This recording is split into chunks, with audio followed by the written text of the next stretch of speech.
हरियाणा की ब्यूरोक्रेसी में हलचल मच गई।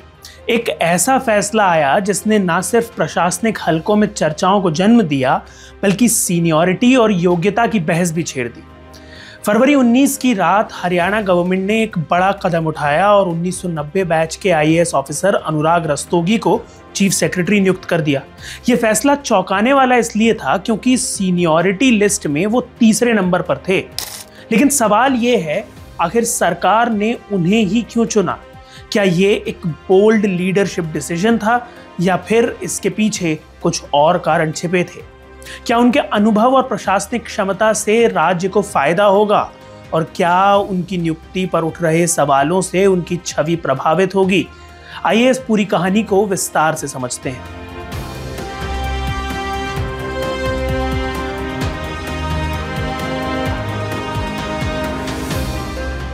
दिल्ली से आई एक बड़ी खबर ने हरियाणा की ब्यूरोक्रेसी में अटकलों और सवालों का सिलसिला शुरू कर दिया।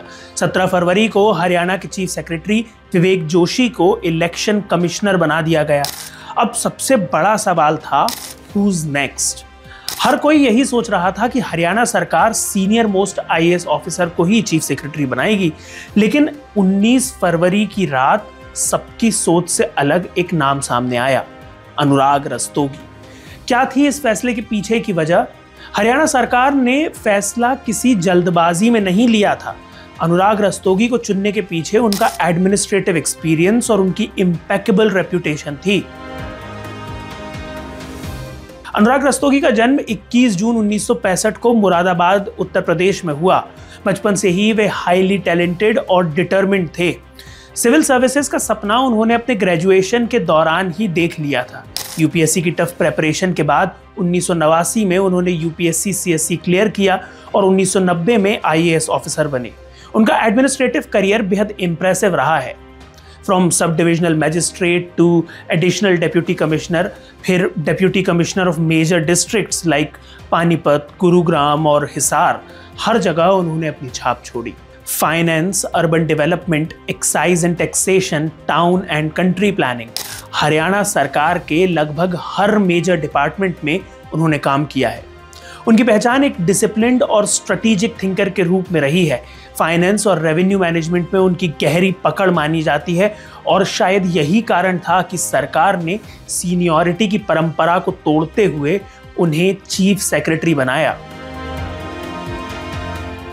अब यहाँ ट्विस्ट ये था कि अनुराग रस्तोगी अपने बैच के सबसे सीनियर ऑफिसर नहीं थे। उनसे senior IAS officer Sudhir Rajpal और डॉक्टर सुमिता मिश्रा भी चीफ सेक्रेटरी की दौड़ में थे।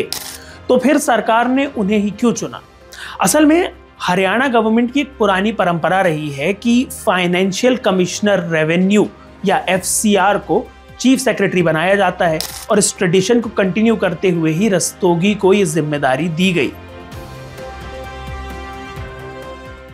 अब सवाल यह है, क्या अनुराग रस्तोगी इस जिम्मेदारी को अच्छे से निभा पाएंगे? 30 जून को वो रिटायर हो जाएंगे, यानी उनके पास सिर्फ कुछ ही महीनों का समय है। इतने कम समय में वो हरियाणा के एडमिनिस्ट्रेटिव सेटअप में क्या बदलाव ला पाएंगे? वो सिर्फ चीफ सेक्रेटरी नहीं बल्कि सेक्रेटरी इंचार्ज हैं general administration, human resources, parliamentary affairs, vigilance और प्लानिंग कोऑर्डिनेशन डिपार्टमेंट्स के भी। उनके कंधों पर हरियाणा के भविष्य की एक बड़ी जिम्मेदारी है।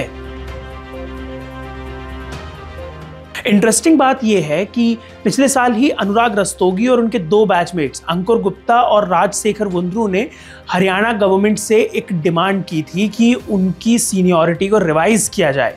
उनका कहना था कि राजपाल और मिश्रा को बाहर से हरियाणा काडर में लाया गया था, जबकि वो लोग शुरू से ही हरियाणा काडर में थे। ये मामला अब भी गवर्नमेंट के पास पेंडिंग है, लेकिन सरकार ने बिना सीनियरिटी को बदले रस्तोगी को सीएस बना दिया।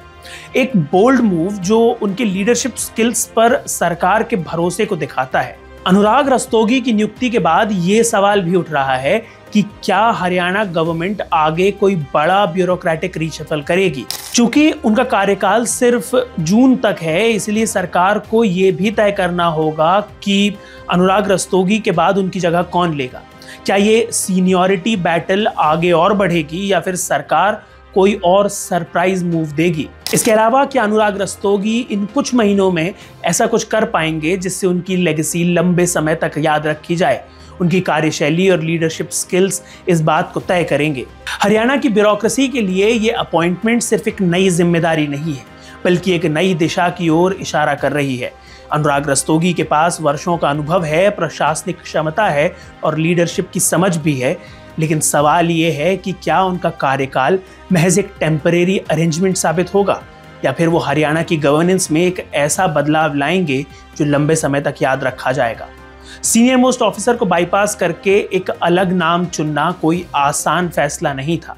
अब ये देखना दिलचस्प होगा कि ये बोल्ड मूव हरियाणा गवर्नमेंट के लिए कितना सफल साबित होता है। अनुराग रस्तोगी के सामने कई चुनौतियां हैं, प्रशासनिक स्थिरता बनाए रखना, ऑनगोइंग प्रोजेक्ट्स को सही दिशा देना और ब्यूरोक्रेसी में ट्रस्ट और एफिशिएंसी को बनाए रखना। क्या अनुराग रस्तोगी इन चुनौतियों पर खरे उतरेंगे? क्या उनकी लीडरशिप हरियाणा के विकास को नई ऊंचाइयों तक ले जाएगी?